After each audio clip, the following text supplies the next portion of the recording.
આજે આપણી સાથે મહેશભાઈ ઠાકોર છે. એમને 5 વખત સ્પાઇનની સર્જરી કરાઈ છે અને તો એકદમ તંદુરસ્ત છે. આજે આપણે એમની વ્યથા જાણીએ અને હવે એમને કેવું છે એ બી જાણીએ. મહેશભાઈ, તમને શરૂઆતમાં શું તકલીફ હતી? પહેલા શરૂઆતમાં એ તકલીફ ત્યારે હું ઊભો નતો થયો, ચાલી શકતો.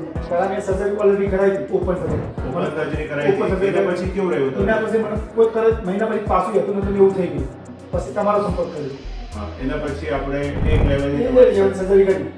પછી પાછી વળી તકલીફ પડી કે પાછી જે પછી તકલીફ પડી એ બીજી બાજુ તકલીફ પડી. એ કેટલા ટાઈમ પછી પડી? કે વર્ષ પછી 2 વર્ષ પછી પડી. એટલે બીજી બાજુ અમે એમની સર્જરી કરી. એટલે એકવાર એમની ઓપન સર્જરી કરાઈ, પછી મેં એમની દૂરબીનથી બીજી સર્જરી કરી અને એમને બીજી બાજુ તકલીફ થઈ એટલે દૂરબીનથી ત્રીજી સર્જરી કરી.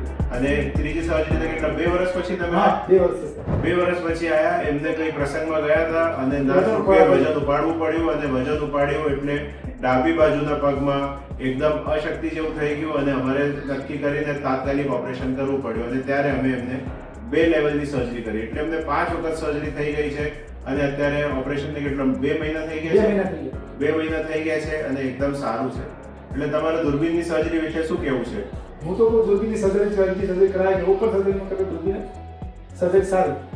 કાંઈ વાત કરવા પડતું નથી. તકલીફ કોઈ પડતી નહીં. ચાલવામાં ઝડપી રિકવરી આવે છે. ઝડપી રિકવરી આવી જાય છે. સરસ. ઓકે.